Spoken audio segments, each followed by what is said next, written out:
బలమైన యోధులంగా దేవుని కోసం నిలబడాలి. ఆయన నా తండ్రి, ఆయన మీద చేయబడాలంటే నన్ను చంపేయాలండి అని అడ్డుపడిపోయిందంట. వాళ్ళు బెత్తరపోయి ఏమేమి ఆడమనిచ్చిన ఆయన, ఇన్ని కత్తులు ఇన్ని బల్లాలు చూసుకుంటే అందరిని జైల్లో పెడితే తీపి చితికిపోద్ది. పౌరుకని జైల్లో పెడితే జైల్లో చితికిపోయింది. 20 ఏండ్లు మొదలుకొని పైప్రాయం కలిగిన వారు కావాలి అంటే దాని అర్థం శరీర సంబంధమైన వయసు గురించి కాదు, కానీ ఆత్మలో కూడా కాస్త నిర్ణీత వయసు వచ్చినోడు, కాస్త ఎదిగినోడు కావాలి అని అర్థం. దేవుని యుద్ధాలు చేసేవాడు కావాలని అర్థం.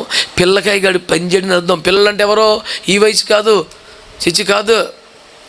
1 కొరింథీ పత్రిక 3:1 ఏమన్నాడంటే, అప్పట్లో మీకు బలము చాలకపోయినందున పాలతో పెంచారు, ఇప్పటికి ఇంకా అలాగే ఉన్నారు. మీలో అసూయయు కలహమును ద్వేషమును ఉండగా మీరు శరీర సంబంధులై మనుష్య రీతిగా నడుచుకున్నవారు కారా? అందుకనే మీరు క్రీస్తునందు పసిబిడ్డలు అన్నాడు. స్తోత్రం చెప్పండి. అంటే ఎవడైతే ఇంకా అసూయలో ఉన్నాడో, ఈర్ష్య పడుతుంటాడో, మత్సర పడుతూ ఎదురు చూసి ఏడుతుంటాడో, ఈ బ్యాచ్ వాడికి వయసు ఎంత వచ్చినా వాడు ప్రభు దృష్టిలో చిన్న పిల్లగాడితో సమానం. వాడికి మెచ్యూరిటీ లేదని అర్థం, వాడికి ఎదుగుదల లేదని అర్థం, వాడు డెవలప్ అవ్వలేదని అర్థం. అలాంటి వాడు దేవుని సేనగా బయలుదేరటానికి పనిచేయడు. వాడికి బలం సరిపోదు, తట్టుకోలేడు, శోధనలో పోరాటాలు నిలబడలేడు. అందుకని ఈ మాటలు చెప్తున్నాను. మందస్సము ముందు నడుచుటకు యోధులు కావాలి, పల్లకిని మోయుటకు పరాక్రమశాలులు కావాలి. యెహోవా సేనగా బయలుదేరుటకు 20 ఏండ్లు మొదలుకొని పై ప్రాయం గల మంచి బలమైన యవ్వన బలము కలిగిన వారు కావాలి. దేవునికి చేతులెత్తి స్తోత్రం చెప్పండి ఒకసారి. హల్లెలూయా. దేవుని బిడ్డలారా, ఈరోజు అడుగుతున్నాను, ప్రియులారా, పాలు పొందేవారుగా ఉంటారా, పోరాడే వాళ్ళుగా ఉంటారా? కొన్ని వేల మంది జనాలు వెంబడించి ప్రాకారము కూలిపోయిన తర్వాత ముందుకెళ్ళే బ్యాచ్లో ఉంటారా? ప్రాకారమును కూల్చున్నట్లుగా ఏమండి సాయుధులుగా ఆయుధాలతో ముందు వెళ్ళేవారుగా ఉంటారా? ఏలియా కాలంలో ప్రభువా క్షమించయ్యా, ప్రజల్ని కనికరించయ్యా, వర్షం పంపించయ్యా అని ఏలియా ప్రార్థన చేస్తే 3.5 సంవత్సరాల తర్వాత మరలా వర్షం వచ్చింది. ప్రజలందరూ కరువు తీరిపోయింది, సమృద్ధిగా తిన్నారు, మోపైన వర్షం వచ్చింది. నా పాయింట్ ఏంటంటే, మోపైన వర్షం వచ్చిన తర్వాత అందరూ ఆనందించారు, ఆస్వాదించారు. కానీ అసలు మోపైన వర్షానికి కారకుడు ఎవడు? ఇప్పుడు మనం అనేది ఆ ఒక్కడిగానే ఉండాలి. స్వామి వివేకానంద సూక్తులు అదొక సూక్తిగా చాలా ప్రచారం ఉంది. ఏమిటంటే, మందలో ఒకటిగా కాకుండా కనీసం 100లో ఒకటిగా ఉండాలి. చాలామందిని ఇన్స్పైర్ చేసిన స్టేట్మెంట్ అది. మందలో ఒకటిగా ఉండటం కాదు, 100లో ఒకటిగా ఉండు కనీసం అని. లక్షలాది మంది రక్షణ పొందారు, లక్షలాది మంది బాప్తీసాలు పొందారు, లక్షలాది మంది ప్రభువుని వెంబడిస్తున్నారు. అందులో నువ్వు కూడా ఒకడిగా, అంతే. ఒక సాక్షిగా ఉండవా? ఒక స్వార్థికునిగా ఉండవా? ఒక పరిచారకుడిగా ఉండవా? ఏమి చేయవా? జనాభా లెక్కలు, కేవలం జనాభా లెక్కలు. ఒకటన్నాడు, నన్ను 10 కల్లా ఎక్కటం ఆడతాం వేయటం రా, లేకపోతే మా అన్న ఇవులు తింటారు అయితే అన్నాడు. ఆడి సమర్పణ అర్థమైంది నీకు? నువ్వు 10 కల్లా ఎక్కటం ఆడటం కాదు, అవు లేకపోతే మా అన్న ఇవులు తింటారు అయితే అన్నాడు. ఆడి దర్శనం, వాడి భారం ఏంటి? నేను లేకపోతే మా అన్న ఎలా ఖర్చు అయిపోతాను. ఒక పాస్టర్ గారు కుమారుడు, పెద్ద కుమారుడు ఉన్నాడు. ఆడు ఆకారం కూడా భారీగానే, వయసు చిన్నదే, భారీగా నాకంటే పొడవు వెడల్పు అన్నీ తయారయ్యాడు. నా కళ్ళ ముందు పెరిగాడు. ఓరి నాయన ఏట్రా అనే పరిస్థితికి వచ్చాడు. మళ్ళీ చేతులు కడేస్తాడు, నేను వెళ్తాడు. ఈస్ట్ గోదావరిలో ఉంటాడు. ఒకరోజు, రేయ్ అమ్మకి నాన్నకి ఏమైనా సాయం చేస్తున్నావా? పరిచయలో తోడుగా ఉన్నావా? ఏం చేస్తున్నావు నువ్వు? చేస్తున్నానండి. ఏం చేశాడంటే, మీకోసం అండి పచ్చిమిళ్ళు ఉండారండి, పేతులు ఉండారు, మీరు ఏం ముట్టుకోలేదు, బయట నేనే తిన్నాను.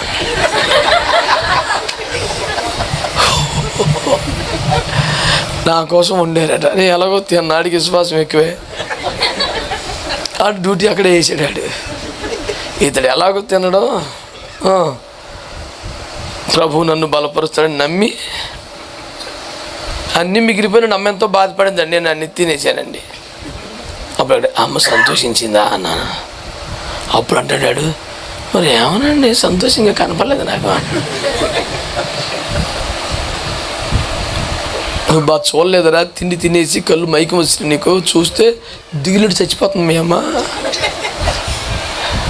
అంటే అవునంటారా? ఆడికి అప్పటికేం కలగలేదు. ఆడి సర్వ శరీరంలో బ్రెయిన్ ఒక్కటే బలపడలేదు. అసలు అంత తేటగా దిగులుడి చచ్చిపోతుందంటే కూడా అవునంటే అడికి ఏంటి చెప్పాలి నేను? 18 సంవత్సరాలకు వచ్చాడు, ఓటుకు వచ్చేసింది అడిగి. క్రైస్తవ్యంలో ఇలాంటి వాళ్ళు చాలామంది ఉన్నారు. నేను చెప్పేది ఆ తిండి తిన్నుడు కాదు. ఆశీర్వాదాలు, దీవెనలు, స్వస్థతలు, వాగ్దానాలు, వీటి వల్ల మనుషులు భారీకాయలు అయిపోతున్నారు. ఆశీర్వాదాలు ఎక్కువ అయిపోతున్నాయి ఒకడికి, కానీ మెదడు ఒక్కటే పెరగట్లా, ఒళ్ళెల్ల పెరిగిపోయింది అడికి.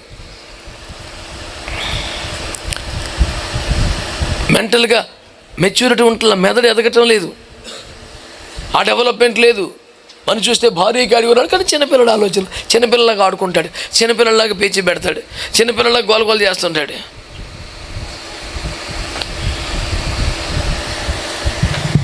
విగ్రహ పుష్టి, నైవేద్య నష్టి చూసుకొని మరవాలి, చెప్పుకొని ఏడవాలి, ఏమున్నది కూటం. అలాంటి వారు ఎవరు? అబ్బా ఎంత తెలివి కలిగిన భక్త సమూహం! ఆహా, వివేకవంతుల ఆధ్యాత్మిక సమ్మేళనంలో మాట్లాడుతున్న అమాయకుడు నా పరిస్థితి అలా ఉంది. తెలివితేటలు చాలు కానీ బలమైన యోధులంగా దేవుని కోసం నిలబడాలి. దేవునికి స్తోత్రం చెప్పండి గట్టిగా. దేవుని రాజ్యములో ప్రభావవంతమైన వ్యక్తిగా నిలబడాలి. మోయగలిగిన వాడుగా ఉండాలి, రాజ్యమును కట్టగలిగిన వాడుగా ఉండాలి. నెహెమ్యా కాలంలో నెహెమ్యా టీంలో ఉండి పాడైపోయిన పడగొట్టబడిన ప్రాకారాన్ని మరలా కట్టారు కదా. ఆ సందర్భాన్ని జ్ఞాపకం చేసుకుంటే వాళ్ళట ఒక చేత్తో గోడ కడుతున్నారు తాపి పట్టుకొని, మరో చేత్తో కత్తి పట్టుకున్నారు అన్నమాట. వీళ్ళు గోడ కడతా ఉంటే వెనకాల నుంచి కూల్చుకొచ్చేస్తున్నారు. జాగ్రత్త అని చెప్పి ఇప్పుడు లెక్క చేయట్లేదు. ఎలా కాదని ఒక చేతిలో కత్తి పట్టున్నారు, ఒక చేతిలో గోడ కడుతున్నాడు, కత్తి చూపిస్తున్నాడు. ఆడు దూరం నుంచి చూడటమే, మరి దగ్గరికి వచ్చిన ధైర్యం ఎవడు చేయలే. కట్టేది గోడే, కానీ కూల్చేవాడు కోసం కత్తి పట్టాల్సి వచ్చింది. దేవునికి స్తోత్రం కలుగునగాక, దేవునికి మహిమ కలుగునగాక. హల్లెలూయా. అందుకనే దేవుని బిడ్డలారా, పరమగీత గ్రంథములో ఎదిగిన విశ్వాసులను ఏమని చెప్పింది తెలుసు? 8వ అధ్యాయం 5-8 వచనాల మధ్య వాళ్ళు ప్రాకారముల వంటి వారని చెప్పాడు. అంటే అతనే ఒక ప్రాకారం. ఆత్మీయ ఎదిగిన బిడ్డ ఒక సంఘంలో ఉంటే సంఘానికి, సేవకి, దేవుని రాజ్యానికి అతనే ఒక ప్రాకారం. అని దాటి యువతకు రావటం లేదు. ఒక ఆడపిల్ల నిలబడింది ఆ ప్రాకారం లాగా. ఆమె పేరు ప్రిస్కిల్లా. ఎక్కడ? అపోస్తలుల 18లో. సాక్ష్యం ఎక్కడ? రోమ 16లో 3వ వచనం. ప్రిస్కిల్లకు నొకలకు 100 సంఘంలో 100 వారు తమ ప్రాణములకు తెగించి తన ప్రాణమును అడ్డేసి నన్ను కాపాడారు. సంవత్సరం 6 మాసాలు పౌలయ్య గారు ఆ ఇంట్లో ఉండి సేవ చేసిన కాలంలో అయ్యగారిని ఒక కన్న తండ్రిలాగా చూసుకోవటమే కాకుండా, సకల మర్యాదలు చేయటం కాకుండా, భారం అనుకోకుండా భాగ్యంగా చూసుకోవటమే కాకుండా, 3 రోజులకు మురుక్షుత్వం అనే పాపిచ్చి లోకంలో 18 మాసాలు దైవజన్ ఇంట్లో పెట్టున్నారు. పోనీ ఆ దైవజనుడు వెళ్తూ ఆడతా పాడతా నవ్వుతా ఇకిలిత్తా ఏకైకలు పక్కపక్కలో ఆ బ్యాచివాడు కాదు కదా.